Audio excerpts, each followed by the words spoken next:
Xinh xinh nhỉ. Cắm điếu thuốc vào đây nhỉ? Vâng. Ừ. Cái này thì nó là bằng cái chất liệu gì em nhỉ? Nó bằng sừng ạ. Sừng. Mình bán bao nhiêu đấy? 200 ạ. 200.000. Vâng. Hay à?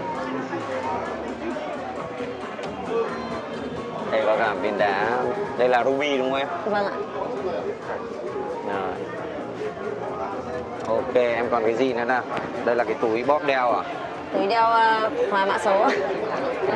Cái gì cũng bán nhỉ? Vâng. Cái có gì bán này? Nhà em nhiều mặt hàng. Ừ. Đây gian hàng mình có chỗ này thôi đúng không em? Vâng. Ừ. Đấy. Còn bên này thì bán một số các cái đồ khác. Bây giờ mình cho các bạn sang bên này xem nhé.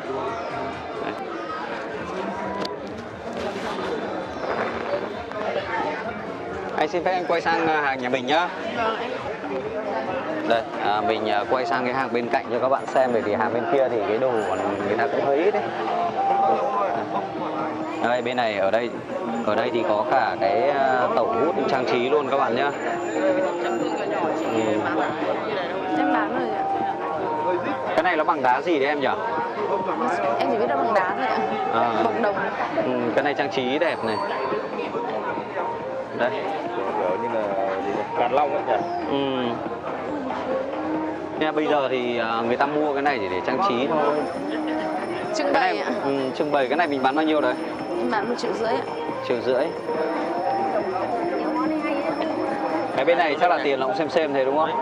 Ồ, cái bên này nặng lắm. Cái đấy hơn 2 triệu. Cái này nặng hơn này, hai đầu người ta làm bằng Cái đồng. này nó bằng đúc đồng. hết bằng đồng nguyên khối này. Cầm vào là mình biết ngay các bạn.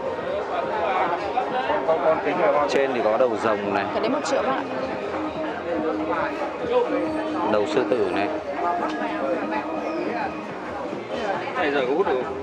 Hút thì hút được, cái này hút được Dùng chứ. bình thường mà. Hút được nhưng mà bây giờ ai hút đâu. Bây giờ chỉ mua về trang trí thôi mà. Đa số là chỉ trưng bày là chính thôi. Là sưu tầm và chơi.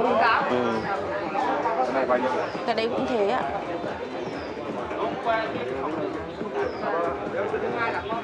Đây mình bán cả nước hoa hả em?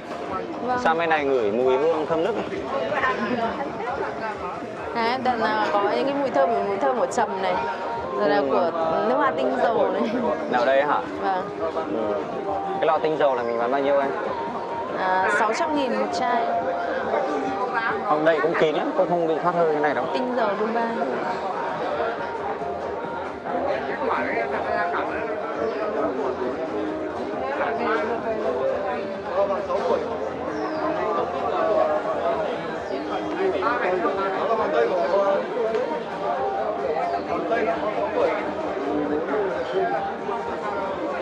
Sáng thấy mà chị không lấy luôn.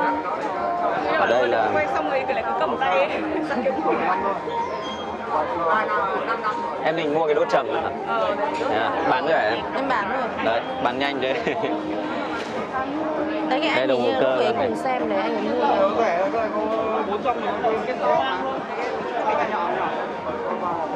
Cái này thì bao tiền này em? Cái đấy em bán 2,5 triệu. Đồng hồ Rolex này các bạn này. Cầm vào chắc tay lắm. Đồng hồ cơ da thì da xịn luôn này.